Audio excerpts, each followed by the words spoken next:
ते त्या टायमाला आमचे वडील तुम्हाला सांगतो चांगले कोणकर होते मोठ हाणायला. तर त्यांनी सांगितलं की पाणी आता त्या वळणाला प्यायला पाणी सोडलं ह्यांनी त्या मोठाचं की आपल्याला ह्या जनतेला पाणी पिण्यासाठी अशा वळणं होते पहिले.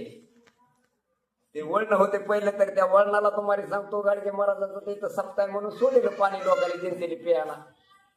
मग त्या टायमाला तात्या सांगत होते आम्हाला की मी इथं पाणी सोडलेलं लोकांनी प्यायला असं त्या टायमाला गाडगे बाबाचा महाराजांचा भंडारा चांगला आपल्या होऊन गेला तेवढा भंडारा असं सांगायचे आम्हाला. मग मी मोठं होतो मला जे तात्या. आणि गाडगे महाराजांचा त्या टायमाला भंडारा झाला तेव्हाच त्यांचा मुलगा बहुतेक काहीतरी झालं त्या टायमामध्ये गाडगे महाराजांचा वारला होता.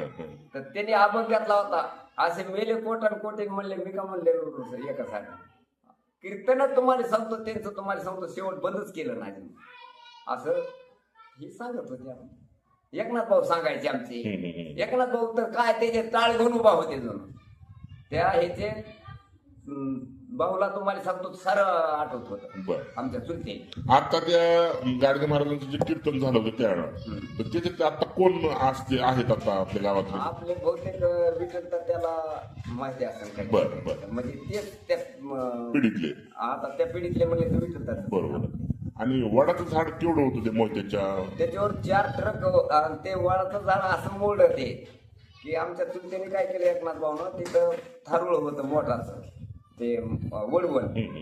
त्याने काय केलं कशावरून काय तुम्हाला सांगतो काय पेटवलं ते त्या पेटलं ते त्या वडाच्या फळाकडेच गेलं ते खालून भोंग असल्यामुळे तुम्हाला सांगतो सगळं तुम्हाला सांगतो त्या वडाला मधून पेट घेतला झालं मोकळं ते वडाचं बुड.